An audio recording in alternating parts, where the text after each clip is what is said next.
know whether I'm a Talia fan into the Karma. She just kind of walks around quickly as opposed to doing it. You have a lot of utility as the Caitlyn with the traps and stuff like that, but what the Karma solves for in this draft is it guarantees it was one of the... Wait, maybe it still is Caitlyn support. And Pleta is just like... I mean, Pleta is like Reckless. I'm not a Zash mid-game, and you will have nothing to do. We'll see whether they can achieve it. We hop into the Rift here for game 1.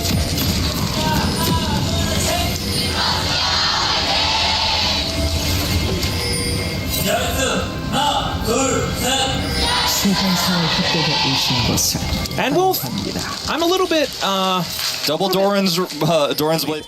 Yeah, I don't know about that. Satab is going to face check, and he's really dead.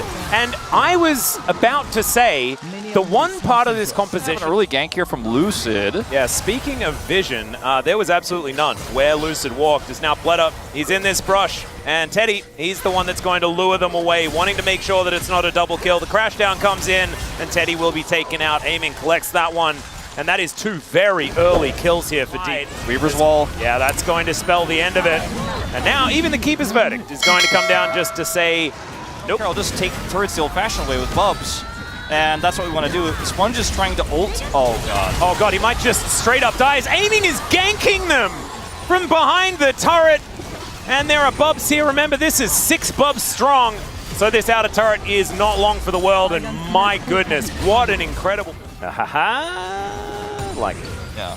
That's not a Lucian moment, that's a Winshin moment? Yeah. Is that what we're saying? All right, Satab gonna get flashed on here. As the tidal wave comes in, the explosion is enough. Cool guys do not look at them though, and Showmaker is absolutely a cool guy. Now Lucid making his way, and he's just gonna Magna Storm on the spot, being a brick wall, but Rascal's gonna go all out. And Lucid does have to use that crash down to try and escape Kingin. Kind of a monster in this fight, but there's a K'Sante, and he's still a problem. Kingin somehow survives. Is this Worlds 2022? Is he back? As now Showmaker comes around from the side, but Sponge able to walk it off as the Poppy, and Satab, the only one to fall down. We call Lucid. Gets accelerated, and this one definitely is. Rapid fire cannon now completed as well, and we've got fights all over the place. Aiming just frontlining here, and Satab once again in trouble. Will get knocked up, pulled back, and Kingin just going to cut him down where he stands. Yeah, no Herald or... It's working out beautifully. Now taking down an inner turret here as we crest the 20-minute mark. And, I mean, no items will still allow him to do some amount of damage, but he's just going to leave, actually. And Teddy's going to try to leave as Showmaker using the Inspire Shield, and there's the crash down. My God, the damage. Magnet Storm is going to pull Teddy back, and it'll take a bit of damage there, and an extra smite for Baron. And now they're going to contest with a teleport here. This could be problematic. Look, Lucid, no smite. He is only 4 times his opposition's damage. I think that could be higher as well. As Pleta taking so much damage here. There's the flash forward, the Shattering Strike as Sponge wanting to be a bit of a frontline. They are actually winning out in the 3v3. The 2v2, though, you don't want to look at if you're a DRX fan, as Rascal is unfortunately going to fall down. Successful Baron delay. Yeah. Oh, that's true, actually, as Showmaker has decided that perhaps if we kill everyone, we won't need to take the Baron, and that might actually be true. Satab rotating over. Is this turret actual safety, though, is the question, as Ace in the Hole comes through, but that is a very tanky Rel. And Lucid will be A-OK. Showmaker still lurking on the sidelines of the fight. I have a feeling it might be over for now. As Sponge is dead, that should mean Baron. Should definitely, but doesn't necessarily need to be is the question. Like you were already kind of implying earlier. Satab is dead. Oh, yeah, there's the bubble. And there goes the Talia. 10 stacks of Dark Seal as well. If he hits Teddy, that's at least half his health bar. Like at least, yeah. And that's like without the burn on the ground. Oh, come on, Showmaker, press it, press it, press it. Yeah, let's see what happens. As they are going to push in Lucid. Does a bit of damage there to Rascal, but the Magna Storm onto 4. The bubble comes in as well, and they're being culled. Absolutely decimated. We had our eyes on the Karma, but it was everybody else that was tearing them to shreds. And Showmaker will finally take down Sponge. Rascal is defecting. He's running to the other side of the rift because he knows this game is done. D+ will break open the base here at 25 minutes and maybe just look for a purple buff to wear as they kill the enemy. Yeah, I mean... And he does take that bounty gold like you were talking about. This Drake basically forgotten at this point in time. D+ have better things on their mind, as it turns out. TP, oh man, that damage is real. Pleta is gonna have to heal. Yeah. And Amy is just going to dash up and try to destroy Teddy. The culling is going to be blocked, though, by Rascal quite nicely. He's still Cassante after all. Seismic shove onto aiming, but it's just not really doing too much. Kellen tanking the ace in a hole is, oh my goodness, okay. There goes the theoretically tanky Poppy as Teddy's just trying to survive, but he is so far away from his teammates. That's an all-out, and Lucid once again uses it as a taxi, and everyone's just exploding. These cues from this Karma are nuclear. Yeah, he is just, he's shooting 2-pointers, not even 3-pointers, man. Yeah, no, this is ridiculous. Teddy's like, just please end the game. And they are going to... Absorbing pressure, and Poppy can actually play to this really well. So Kellen's going to lock away the Bard to see whether... He tries to Destiny Gate and then collapse onto someone. I think your best bet is going to be trying to kind of just gank topside right and shut down the Aatrox. If you're trying to flank a Caitlyn, for example, you're never going to have the prior to that. Experimenting. Let's dive onto the rift here. Game number 2.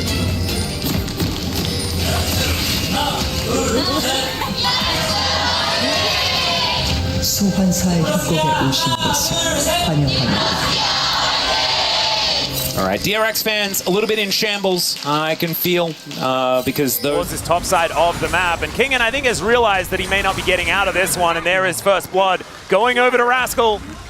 And he didn't even manage to clear much of the minion wave. That's a really great... so well into the Karma. You know, he's clearly got experience on this pick, and Rascal, he has ult. Yeah, this is returning the favor. That's what we like to call it, as Kingan's going to land all of those sweet spots, and it's looking all too easy. All right, that's an even bigger minion wave, and he's going to get even more punished. But it isn't really going to do much for him in this scenario.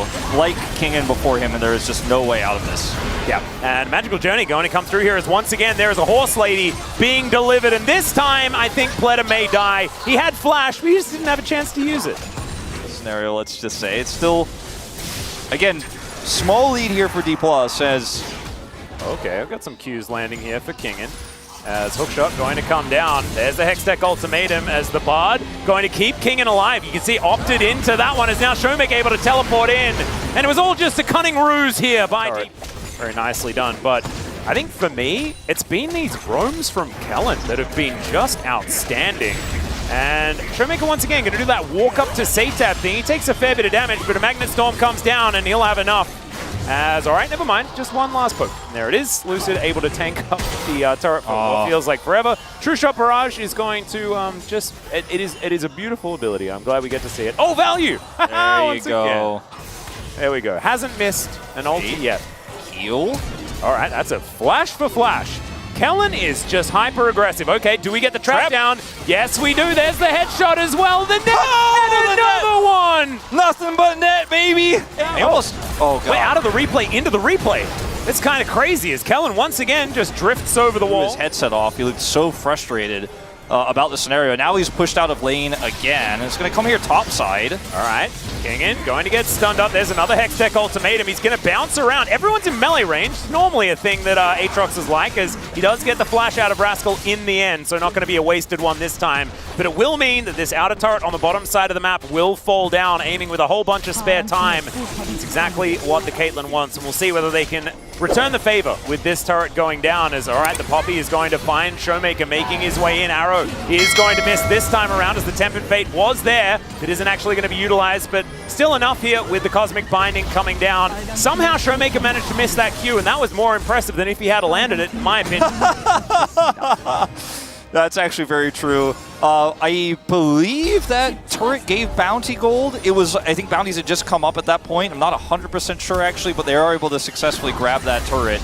And Showmaker wants more. Yeah, it sort of looks like there's just two people chasing after all of DRX here, but it's not the case. Kingen is wrapping around. Yeah, aiming's going to get in here as well, and this is going to turn into the Thunderdome. There is at least a turret, but it is not very healthy. And Kingen, he's just going to go in. 1 versus 4 and will be taken out. Not entirely sure about this one, but now Lucid, it could be his turn. He's flashing, and he's going to be able to crack down. Buffers it, even though the heroic charge was there. And now aiming is going to right-click people.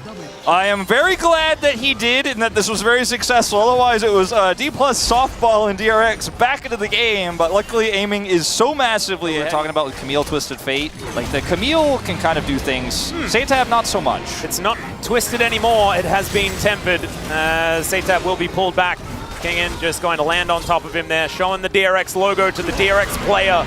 Insult to injury there. They will be able to take it. Not a 1-3-1, but a 2-3-0 right now with the Twisted Fate and Karma. That sounds a little bit too much like math on stream to me. Yeah, they paired up this time. I don't think it's going to be a successful pairing compared to what happens down here with a Rift Herald pushing an inhibitor. It's not actually fair because there's an extra player and her name is Shelly. She's going to headbutt this turret and Sponge has to flash away. Kellen moves on in and maybe they just won't stop. Tempered Fate is going to connect onto the Poppy. Crashdown comes in as Lucid is looking to get rid of his arch nemesis in the Steadfast presence. They will be able to take him down, and yeah, Camille is going to be trading, but we're going to get another charge onto a Nexus turret. It is 20 minutes.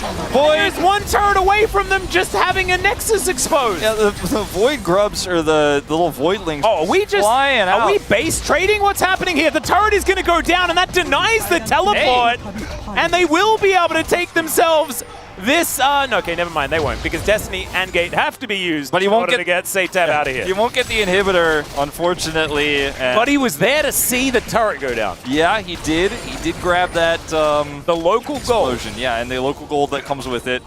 No. Now Kingen is going to find Satab here as well. Denda has been popped. There's Ace in the hole as well to spread around that money. Flash does have to come out. Kingen, he still has his, but Rascal is going to come in, and now Kingen's very, very low. Hextech ultimatum, but it's not enough to save him. And Rascal is also extraordinarily. Oh no! Teddy 100% trolled by the blast cone. Take it. Oh boy. Well. Okay, Sponge is going to say goodbye to the Karma, but still has a Lucid problem, and that is going to be enough to cause his departure from the Rift, at least for now. Cast Eastside team, silly place. No, I flashed into it. Auto was in the air. He said, "Teddy, if you go for that kill, I am leaving you behind." He said, "No, I got this. I'll just get right back over the wall." No, you're not. You're on the wrong side of the blast cone, my man. That's like if Indiana Jones had reached under the door to get his hat, but then it would have just gone down. His hand and his hat stay on the other side of the door. Yeah, exactly. That's the other side of what could have happened in that movie, guys. It would have been a lot more gruesome. I mean, what if Teddy somehow did get on the other side of the blast cone and survived? It was the sickest snipe of all time. And Arrow this time is going to connect. Lucid is going to get McHale's though, and now he's going to look for that crashdown. Finally, Steadfast Presence going to do its job, and Lucid might actually be punished for this one, but instead, it is Rascal that goes down. The wallets are excruciatingly heavy, and they are bearing down now on DRX. It's a double kill. Now for Aiming, who's just walking at Teddy. He's trying to do Ezreal things, but it's not quite working. Another W is going to find its mark, but it's a little bit too little, too late. And Pletter and Sponge is going to have to watch as their Nexus once again falls down in back-to-back some of the quickest games that we've seen here this season in the LCK. And I imagine the catharsis for D+ Kia could not be higher. Breaking the...